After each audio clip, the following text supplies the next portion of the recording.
Hello, Bermuda, and welcome back to another episode in the Nurturing Our Nation Imperfect Parenting series. Today, we are back for our third panel discussion. We're joined by another amazing panel today as we are going to discuss the effects of bullying and domestic violence on children, which is another big topic in parenting. So, for all parents, guardians, family, and friends, and the community that is joining us live, please feel free to ask questions and share your comments. We'll share them on screen and we'll get you answers to them. And also be sure to share this with your village. So, in case they aren't catching it live, they can come back and get these resources. We also have the previous episodes and everything accessible online for you to easily access. So you'll see the ticker at the bottom with that web address. So at this time, I'm going to ask the Minister of Social Development and Seniors, the Honorable Tanae Farbit, to give us a nice warm welcome to today's episode. Absolutely, Alicia. I just want to say thank you to everyone who's joining us in that virtual world, and also a big thank you to our panelists who will be discussing the very important topic today of bullying and domestic violence. Which affects our children. I just want to talk a little bit about nurturing our nation, and it is an imperfect parenting series. It's an initiative that is through the Ministry of Social Development and Seniors and the Department of Child and Family Services, as well as other professionals throughout the industry.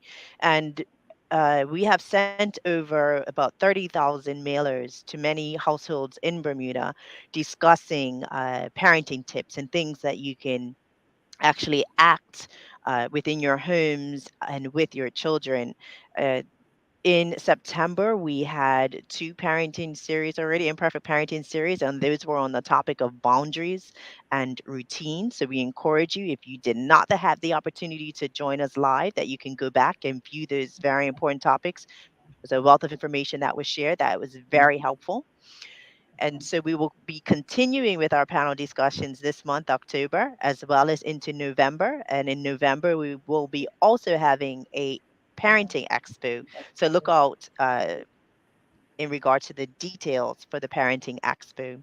We are providing valuable resources to our community, and we want to make connections and educate our families and assist with coping and also parenting skills that will enable a community to learn more information. And so, again, you can visit government Twitter page, Facebook page, CITV pages, and YouTube to view the content either today live or you can go back and watch them. I want to thank our very special guests today. Today, again, the discussion will be on the effects of bullying and domestic violence on children. We are joined today with some very great panelists. We have Lori Shield of Center Against Abuse, as well as Patrice Medeiros, who's representing the Bermuda Police Service, as well as Darius Richardson, who represents the support group Change Your Mind, Change Your Life, as well as Dr. Adrian of Psych New Wellness. So I want to add a special thank you to them. And I'm excited about the information that they are about to share with our listening audience today. Thank you, Alicia. Thank you. And we also have Miss Donna Trott, who is joining us from the Women's Resource Center. So we're going to welcome our panelists. You can turn your cameras on. Hey, hey, hey. So let's jump right into it. Um, Big question. What is domestic violence for those who may not be aware? Well, I can say that domestic violence is a pattern of unwanted behaviors that are used by intimate partners or someone within the household to perpetrate these behaviors on those persons, whether they be physical, whether they be emotional, verbal, financial, social, perpetrating these behaviors to gain and maintain power and control over that person. As I said, it can be an individual that you're in an intimate partnership with. It can be someone within your household. When we speak to domestic abuse. Okay. And what is bullying for those who don't know?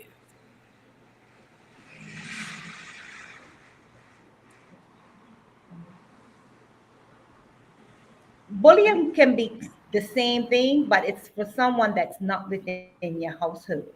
So that same person is perpetrating unwanted behaviors upon you, and it could be a schoolmate, it can be a workmate, it can be someone that you know socially to have this power over another individual.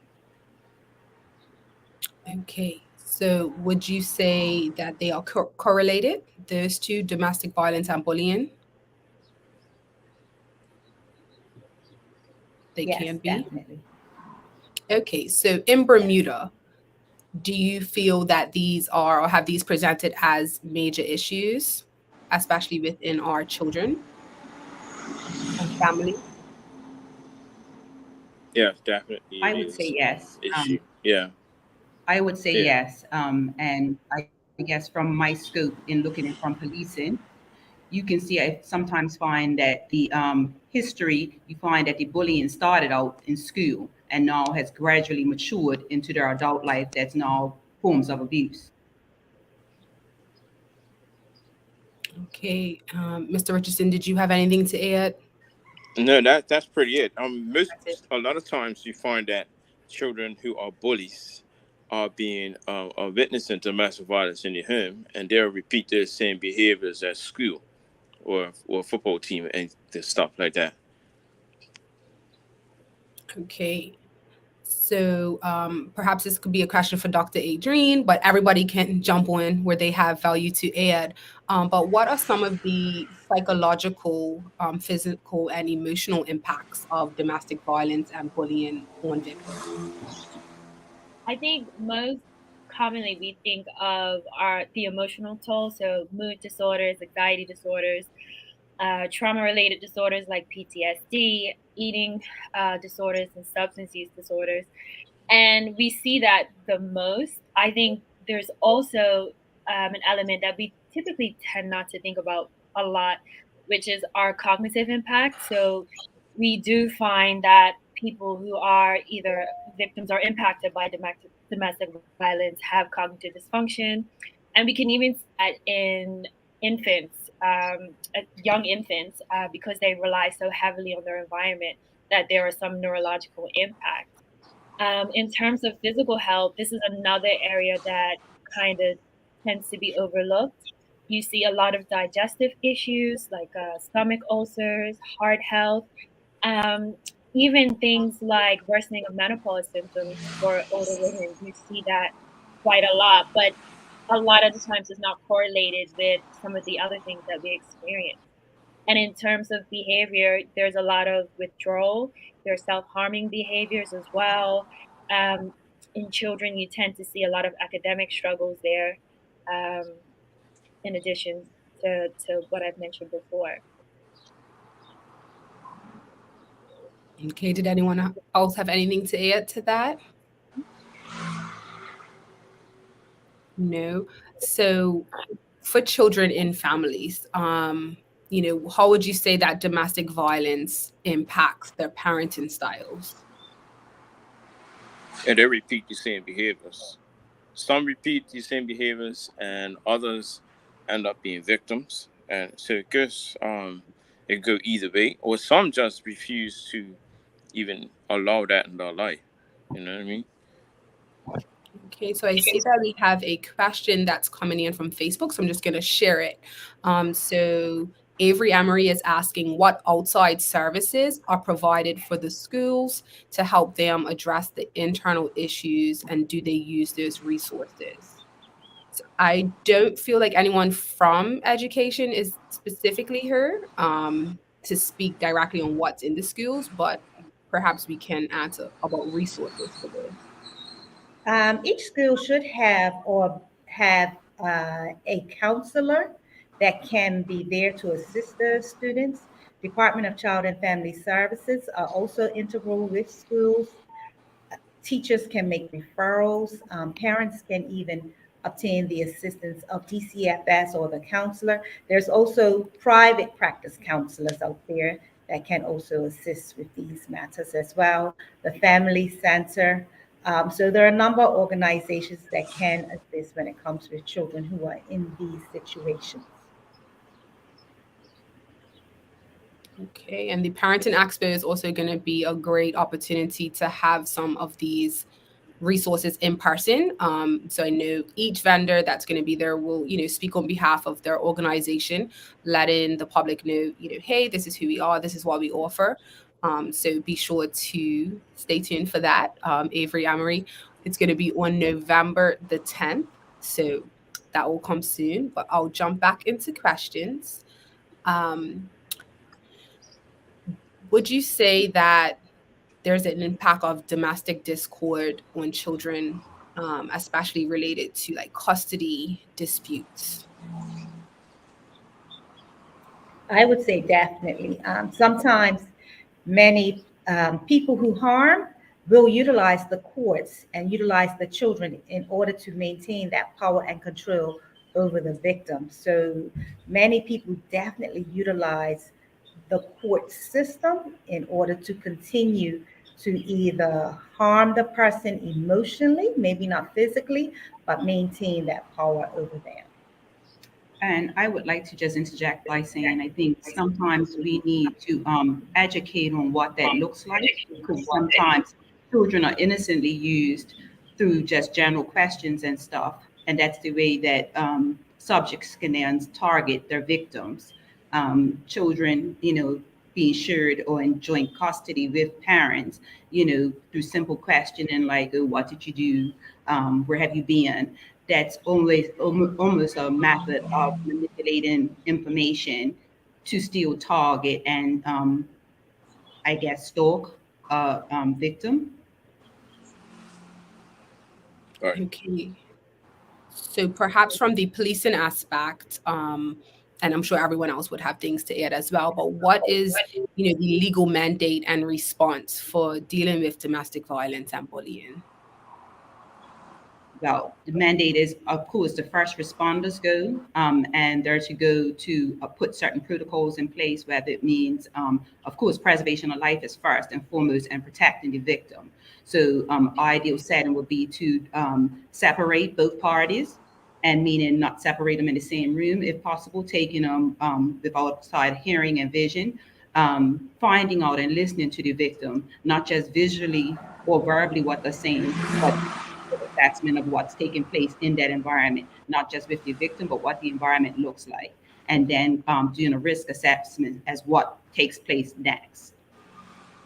And also definitely including whether children are in the environment, and if so, taking account of where children are, if the children are being directly or indirectly affected by this stuff, and on how frequently and infrequently this goes on. Okay. So for some resources, I know that asked about the schools, but on a larger spectrum, what are some resources that are available for victims and for perpetrators, whether they are at the family, older adult level and at the, younger levels? Okay, for men, I run the Change Your Mind, Change Your Life program. You go from teenagers right up until adults that are older, could be a grandpa. So we have the program is every Tuesday at 5:30 at Emmanuel Baptist Church on Don Donald Street, and we deal with actually we work along with the courts, we work along with Sanchez Against Abuse, Women's Resource Center, parole conditions, and probation conditions, or you can just make up your mind and walk in the door. So basically, the first thing that we deal with is the awareness of abuse, what it looks like, what it is, the facts, and then we start dealing with behaviors, your triggers, and what you can do to change your responses to the things that happen, and just change your whole life period, and have a better way of living. Okay, so for those who may be interested, how can they get in contact with you to find out more information about your support group? Okay, they can reach me at 333-1367 by WhatsApp. a lot of people do reach me on Facebook, Darius Richardson, and they'll inbox me. So it could be there's main two platforms that they reach me by, and then we have our private conversations and go from there. Okay. And maybe we could just go around the rest of the panelists. I was just going to piggyback on what was said earlier. There are a lot of psychological supports, both within the government organizations and private organizations, charitable organizations that would gladly help out anyone who's experienced domestic violence and bullying. Um, there are a lot more I think that people are aware of in terms of psychological support. So you can find us on the government website in terms of seeking the register to see who you might be comfortable seeing.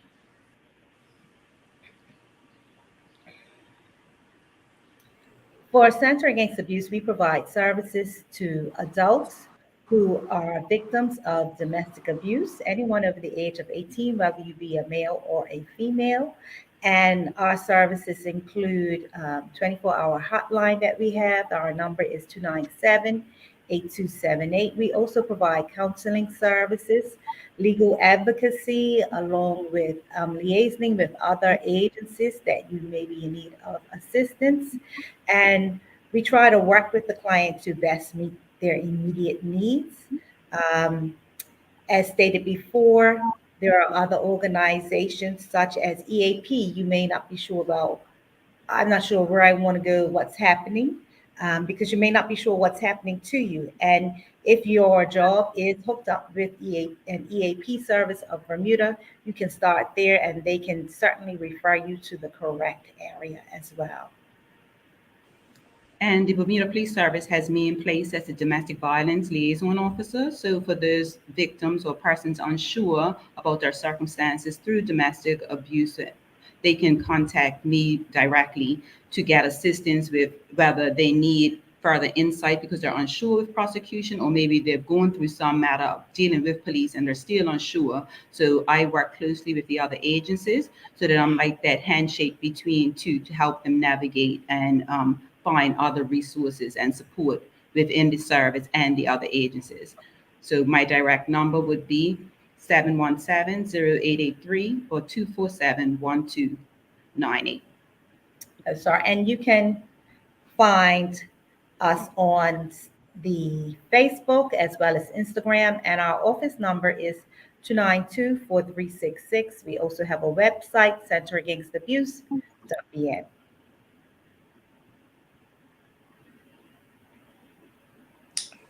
Hi. So the Women's Resource Center has historically provided counseling services, legal services, all kinds of different support services for women who have either been in abusive situations or are in abusive relationships, as well as situational stresses, depression, things like that. We can provide clinical support and liaising with other agencies for services to try and give a comprehensive treatment plan to clients. I am really filling in. The office is located on 12 Church Street, and the number is 295-3882 for the Women's Resource Center. You can call them or walk in if there's a need for services to be delivered, and they will put you in contact with a counselor. Okay, thank you. So we do have some questions that are coming in, so I'm just gonna look through them.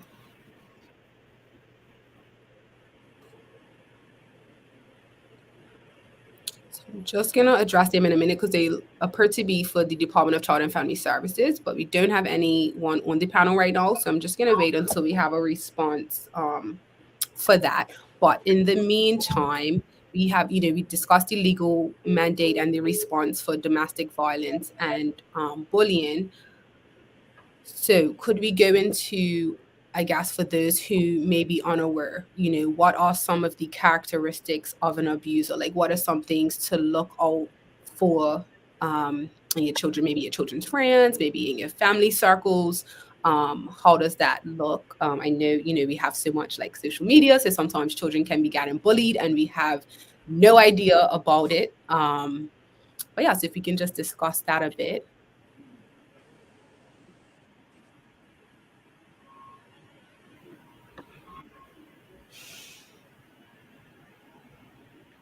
Didn't all answer at once. So when it comes to, the characteristics of a bully, especially for children, um, someone who is forcing you to do something beyond your will, someone who may be threatening you, someone that may be forcing you to keep secrets.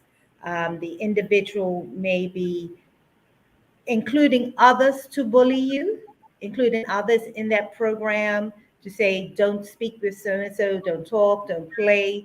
So those are some of the immediate behaviors that come to mind when I think of a bully within the school system, with children, I should say. Yeah, acts of intimidation, I think, one to another, whether it be by size or um, manipulation of others, or even inciting, like Michelle said, others to, someone taking that rule and inciting others to torment, harm, or intimidate others. Okay, what are some ways that we can, I guess, like probe children, as parents, like, hey, like what's going on? I know we do the whole like, how was your day? My day was okay, and you might not get a lot. And sometimes children do like to hold these, but what are some probing questions that we can ask our children to Mm. post check? Sure. You can certainly ask your child, is there anyone in your class or that you know of who you're scared of, who makes you fearful, who you don't necessarily wish to be friends with? And you can start with that question and build upon it. Is there anyone who threatened you today? So starting with those questions so that you can get your children talking. Just trying to have them express themselves and letting them know that you're there for them, you're there to support them. Did anyone say anything that you didn't like today? So, and just hearing what your child is saying back to you, because you may hear the same name over and over again, and then that is definitely a red flag for you to now say, okay, I need to step in for my child and advocate for my child with the school. I would also say being present as a parent, because I mean, we get busy in our everyday lives and stuff like that. And even at home, things become systematic. But when I say being present, so being aware, like seeing if it's slight changes in your child's demeanor or certain things they're withdrawing from, is little things to be just constantly aware if it's something's changing in their characteristics, and then creating a question around that, because it may be just something simple, but there may be other underlying issues. So when I say being present, for us is when we sit around the dining room table, we're eating. That's a great time for us to have let's share your daytime. But I'm saying not every household, has the same mechanism. So as long as we're present, whether that's to drive home or when we first meet after our day's work and we're collecting our children, is a great day. Like you said, how was your day today? And not just asking it, but looking at them and seeing their body structure, their response to it is key. Yeah. Picking up on those cues, every Tuesday, if the child doesn't wish to go to school, what's going on every Tuesday? What's happening? There's a little cues as well that you can pick up on to have that conversation with your child. And would you say emotional regulation as a parent is important in these discussions? I know me personally, one time my son, I felt like something was happening at school. And so he's like, well, I don't want to say nothing. And you go to the school and psych out, or, because they're already kind of nervous, or they're just, so maybe saying it in a way that you're a bit like calm and cool and collected about it. Yeah, definitely. Okay. Of because course. because the end goal is to have your child respond to you where you receive the information, you obtain the information. And as you said, if they're scared that you're going to do something that might embarrass them, they're not going to say anything. Yeah. So I'm gonna put a question on the screen.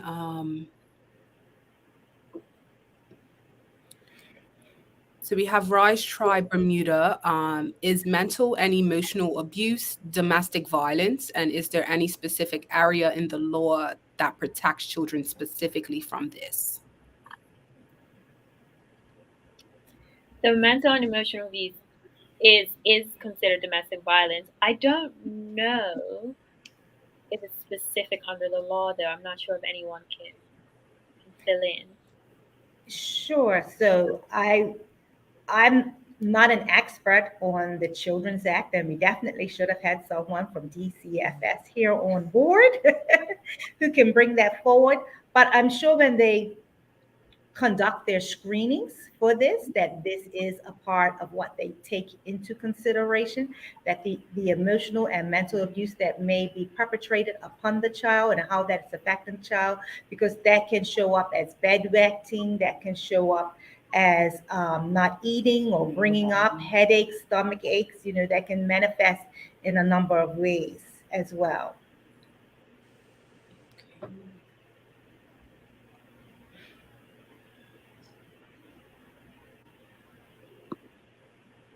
Okay. And then I see bullying can decrease a child's self-esteem. So what suggestion will you give to a parent to encourage your child to be more vocal without fear? I think we touched on a bit of that. But if you just want to reiterate what PC Medeiros had said about maybe perhaps doing it at dinner time or doing it in a comfortable setting, and then managing the emotional response to what the children are sharing, um, even if I, you, yeah, sorry. go ahead. I do think it's important that because I get what you were saying about your child being apprehensive to come to you because they know your reaction to certain things, and I can speak to myself. On the high end of the spectrum, my husband's on the low. So and I guess I'm just grateful my children had that option that is a two-parent household to go to. So although something bad may be happening, you always still want to meet your child where they act and try to, I think, control your emotion or stuff because it's your child, so of course we'll wanted to go into this warrior mood and be the mama bears and stuff and just go out there and build or whoever's hurting our child over. But then that creates fear in our child and saying, oh, I don't want I can't tell my mama, so then they live in fear on both sides. So if we could try to meet our children where they're at and always try, in spite of whatever the news they're bringing, is try to be supportive. And I know sometimes we think we're doing that when we, I guess, engage our personal viewpoint when we think someone's hurting our child. But it's, your children have to feel that somewhere is a safe place to come and discuss this and beyond their friends, because at the end of the day, the friends can only give them the depth of knowledge from where they're being. And if they're not exposed to the same stuff, they have little to offer. And sometimes it's not the best advice. So, and it, like you said, and sometimes it takes a tribe. My child may not come to discuss certain things with me, but if you trust the people that we have in that tribe, that you could trust that they're going to tell someone and that appropriate action can be taken. And having that dialect, maybe even at school, with, like you said, the guidance, counseling, and stuff like that. So that you still have that level of trust that your children will come to you, whether it's good or bad or indifferent. Yeah, Yeah. definitely bringing others on board, adding the teacher there, because the teacher's going to be seeing things that's happening in the classroom, having that conversation and saying, my child came home and expressed this to me. I see this as a major concern. How can you assist with managing this? Because I'm not going to be in school 24 hours. And so coming up with a plan or a program with the school or whatever your child may be in, it may be a sporting activity that your child is in, but definitely making the head aware of what's going on and working out a plan to curb the behaviors that are being displayed that are unacceptable. And I would also piggyback just in terms of reducing the child's apprehension or fear of wanting to come to the parent. based on the parent's reaction. Involve your child in the plan. So ask them, how can I help? What would you like for me to do, versus jumping into, okay, maybe I'll do this, this, and this, which may make the situation worse, particularly if it's a bullying situation. Invite your child in. That would comfort them, and I think it would help them in terms of, okay, this is what I'd like for you to do, versus I fear that you might fly off the handle, and now you're going to my school flying off the handle. So ask them, how would you like for me to help you through this? I think that's often missed and really important. But I do see the importance of shared information, even though your child may, through fear, and that's through lack of maturity and stuff, not want to disclose it. But then the school, this may be the missing piece that the school needs, because we don't know the backstory behind the child that is being a bully. So if we come together and sharing that information in an appropriate manner, we may be actually helping our child but saving another life, or recreating or redirecting another life.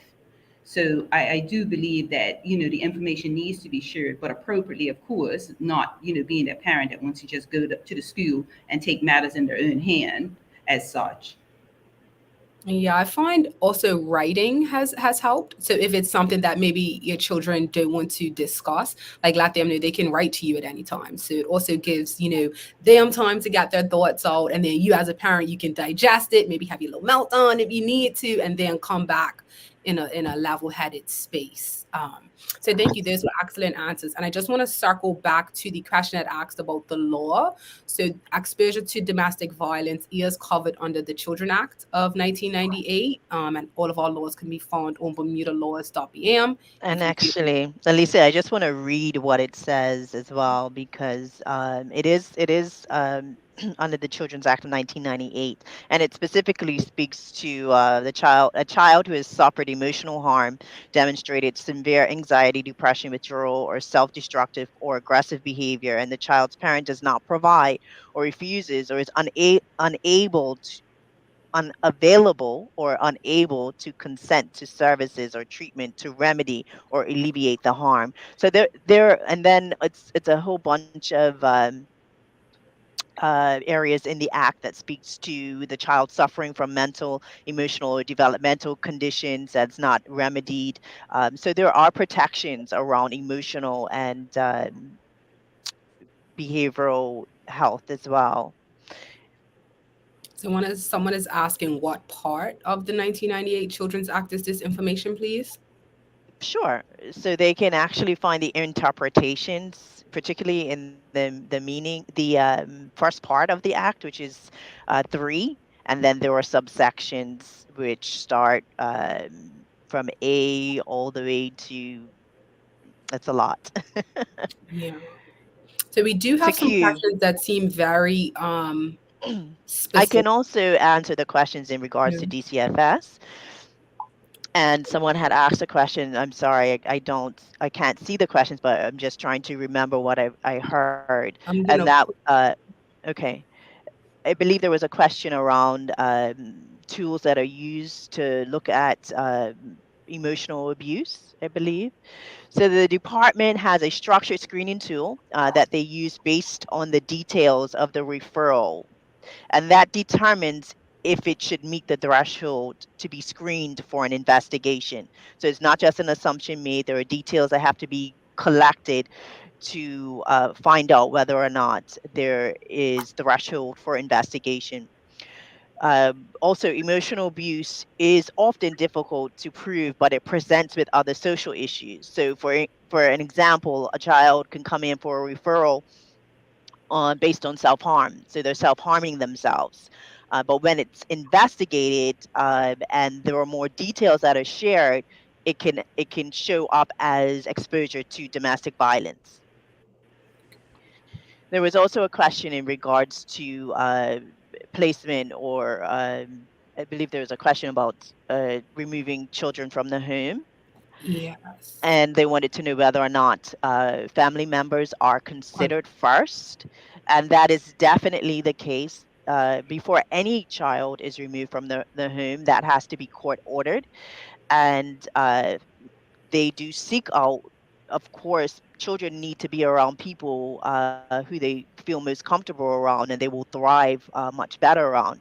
And so, family members, close friends, and godparents are often contacted and vetted before a child is placed in their care. The department just they don't remove a child just based on the fact that someone made a report that a parent is being harmful to a child. There has to be an investigation, and then our first response would be to provide intervention and support. Removing a child is definitely a last resort. So I I guess just that would wanted to answer share a bit that. of this question Hmm. about them being, if the speaking words of harm to the child and it's reported, do they get removed immediately to safeguard them? So they're asking what qualifies as assurance that the parent will not repeat the behavior. So that would definitely be an investigation that the Department of Child and Family would have to carry out to determine children being left in harmful situations. Okay. And us working with DCFS, what we have seen is that DCFS is going to work with the parent, provide intervention services for that individual to assist the parents with being the best parent that they could possibly be to that child. They're going to make suggestions to that parent. They're going to try to come and work alongside those parents to better parent the child, because at the end of the day, DCFS want the child to have the best parents possible. So they're not just going to snatch the child from the parents. They're going to provide a program and a plan for the parents in order to be better parents to that child. They're going to try to give you every opportunity to do that. But if you're not willing to work with that plan or with that program, then they're going to look at what is best for the safety of the child. Okay, so I'm just going to read this question out loud. Is a parent telling a child that they are not loved considered mental and emotional abuse in the home? If so, how serious is this taken and what is done about it? Is a parent telling another adult in anger that they might not return home to care for their child, or a parent refusing to take a child to school considered neglect and is neglect abuse? Yes, but I will let you answer. That's definitely a good question to pose because these are very real situations that do happen in the homes of many people. Alicia, someone being told that they are not loved, and we also and Laura, you can or anyone can explain a pattern of abuse and what people do that creates patterns and frequencies of abuse. Many people say things out of anger, like that.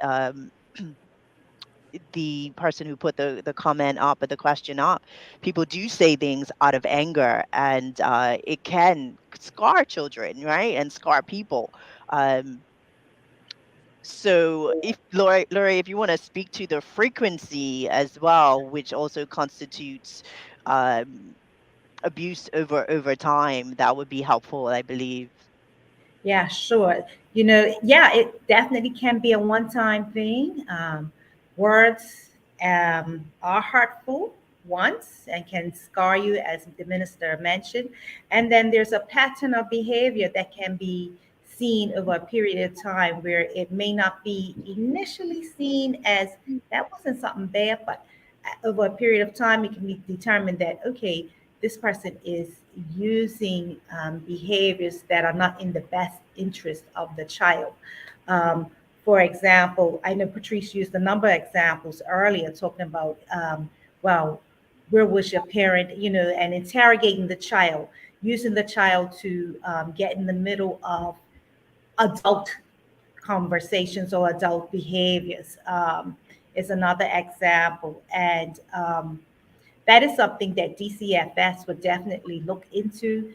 That's a part of their investigation team, and they will be the ones that will be able to best indicate, based on their assessments, what the effect it has on the child. Because each child will be different. One child may be more sensitive to it, and another child may be like, well, that really doesn't bother me because that's that person and it really doesn't affect me. And the investigations team will be able to provide a proper assessment of the children and the effect that it has on it. And I know that these as new things come into our community. Before DCFS and the rest of the island, we didn't have the computerized system. That wasn't a way to bully someone. So now that's a new form of bullying and domestic abuse through the computer, through social media. And so as we have changes and nuances that happen and occur within DCFS, they will change their system in order to address those behaviors as well.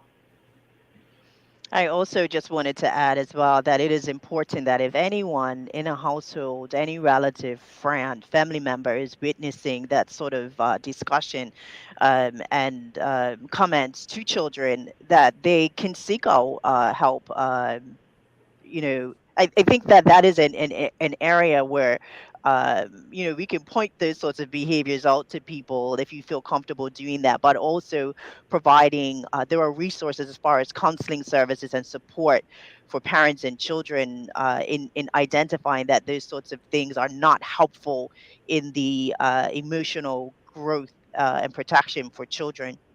Yeah. Yeah. DCFS And also, and we are mandated and we're mandated as adults, reporters. we We are are. mandated Yeah. reporters. Yeah. And so if we're seeing those behaviors, we should be contacting DCFS and letting them Yeah. know. If you could put up DCFS's number, their hotline or something, and have it go across Hmm. the screen, that would be great as well for people who need to make these reports to Hmm. protect children. We also, I think this forum is also excellent in the comment that the person had made, is that again these are very real situations where persons in the household can tell children that we I don't love you, or um, I remember my mom, personally, she used to say she was running away from us. And that was because that was some sort of coping mechanism that she was experiencing, um, you know, that she felt like she had to get away from the home. And we were like, "You're running away? Where you go? You Leave can't leave us. us." And children can take things very seriously and literally, and it sometimes you just need someone to make sure that we're explaining things properly to children so that they have a better understanding of what could possibly be going on, and what is healthy to say and what is unhealthy to say. And as parents, we too need to understand what our triggers are, and not necessarily run away, but put ourselves in timeout, put ourselves, and whatever timeout may look like to you. It may be that, you know what, I need some time away from my children. I need to bring somebody in because I just need some special time to myself. It may look like I need to go for a run. Some people need to burn off that energy. Others may have to speak with someone, speak to a counselor, speak to a psychologist, someone. So that it may be that, look, I need to read my Bible or sing a hymn. If not, this is going to go all types of wrong. So whatever that self-care looks like to you as a parent, definitely put that in place to assist yourself and your children. I think we discussed, I don't know if it was on the last or the first panel discussion, but the moody moment. So this is something that I implemented with my children where, we do what is like your rose of the day, what is your thorn of the day, so they can kind of let me know like the ups and downs. And then we go into like, well, what mood are you in right now? Yeah. So sometimes they're like, look, I'm had a long day. I don't feel like being bothered. Don't ask me about my day. Or I can say, hey, like I'm kind of, overstimulated. I just need quiet for 20 minutes. But being able to like advocate so that you're not, like you said, triggering on your children, or they're not triggering on you. But I know that some of our panel guests had to jump off of the screen because we did have some technical difficulties. So I don't know, Minister, if you want to do a part two, but I think there is opportunity for that. I see a comment. So I think this might be the last comment that we take for today. But we can potentially do another episode of this topic. It's said sometimes it is just said the parent is stressed, we all get stressed, or a parent just going through something in the moment and therefore gets passed off as much less severe than it is.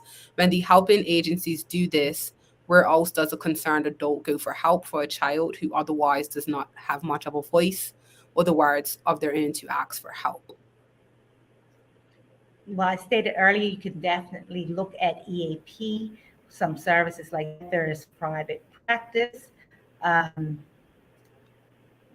if you reach out to DCFS, I'm sure that they will be able to also assist you with finding other sources, whether it's for the child or the adult. The Family Center definitely has services in place for children as well. You can contact the Coalition for the Protection of Children. I'm sure that they will be able to assist you with finding a solution for what you are going through as a parent.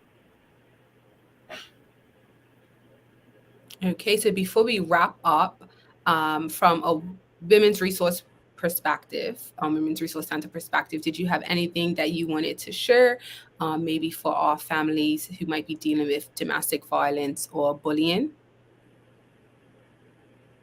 Let me just unmute you, Miss Trot. Hold on one second. Okay, I couldn't unmute you. Okay. I'm sorry.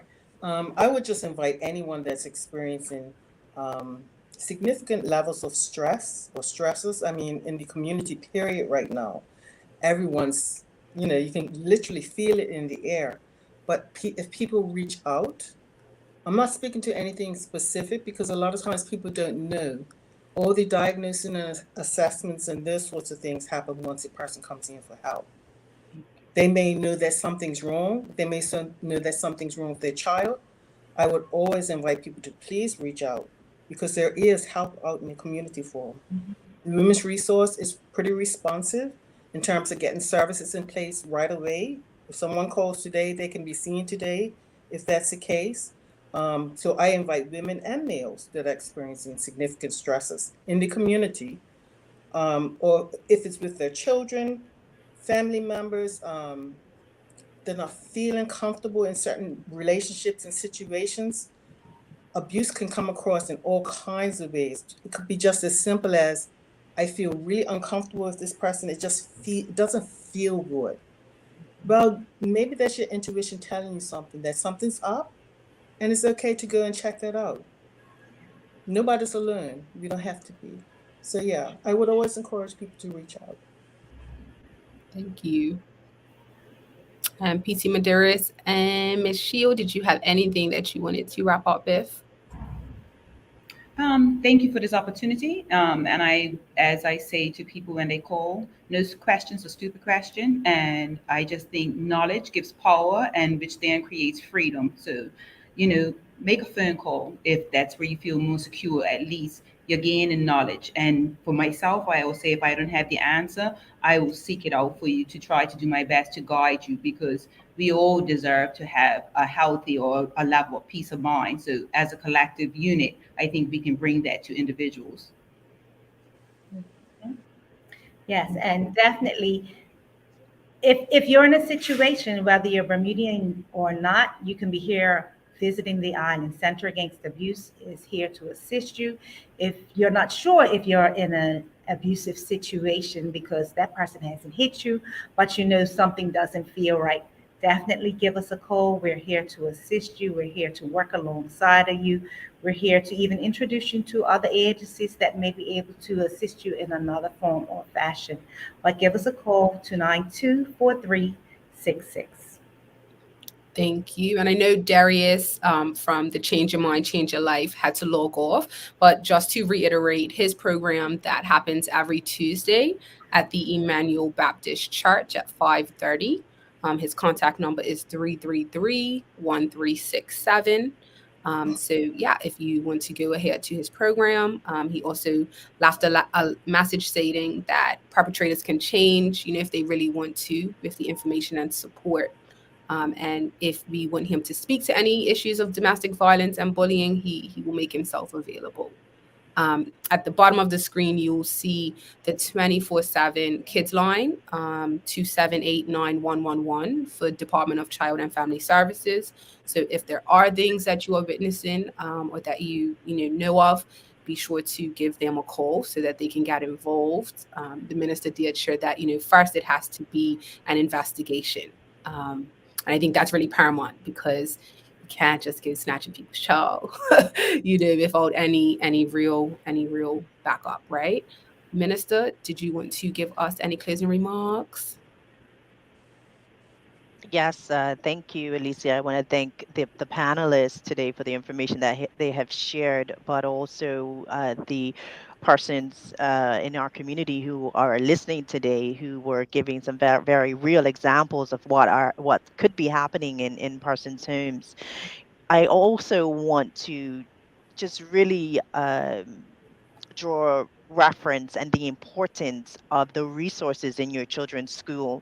And there are school guidance counselors that are in each and every school, and I think sometimes as parents, we try to safeguard our children from talking to guidance counselors because we don't want people to know what's happening in our homes or in closed spaces. But I want people in our community to understand that when we do that, we shelter our children from not being able to share information or share things that are uncomfortable to them, and they have a right to share that information and to help relieve some of that emotional stress that they may be experiencing. Bermuda has signed an international treaty with the UN, which is the Convention on the Rights of Children.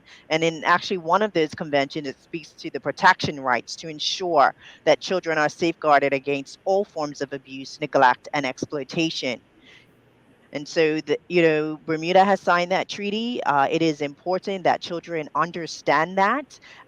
Interesting. My daughter came home the other day. She said, "Mommy, do you know we have rights?" And I said, "Yeah, you do have rights, but not. We're not teaching our children about these rights either. And if they knew about them, then they could share them. Particularly with people who surround them. Again, that number for anyone wanting to report. And I also don't want to discount the person who was making the comments in regards to people making comments that are hurtful to children and people not taking them seriously. We should definitely take them seriously because they words hurt. Words can hurt, but words can also heal. And so it is important that we're identifying that, particularly to children, so that they themselves can also be their own advocate. But also that line for DCFS, that kids line, which is monitored 24 hours a day, is 2789111. Um, parenting is not easy. We could say it's imperfect parenting. Uh, Information can be very sensitive within our homes or within closed spaces, but it's important for persons to recognize that help is out there, like Donna mentioned, like Lori mentioned, like Darius, as well as Patrice mentioned. There is help out there. If you reach out, or when it comes to you that you are participating in that help that is out there. Okay, thank you. So thank you again to our panelists for joining us. We shared a ton of information today and a ton of resources. So I do hope that those listening are able to share it with their communities, are able to absorb it, tell a friend to tell a friend. We have more episodes coming up, more panel discussions. The next one will happen next week, Thursday, October 27th at 12:30, where we will discuss co-parenting and nurturing parents. We have the Parenting Expo on the front lawn of City Hall on November 10th.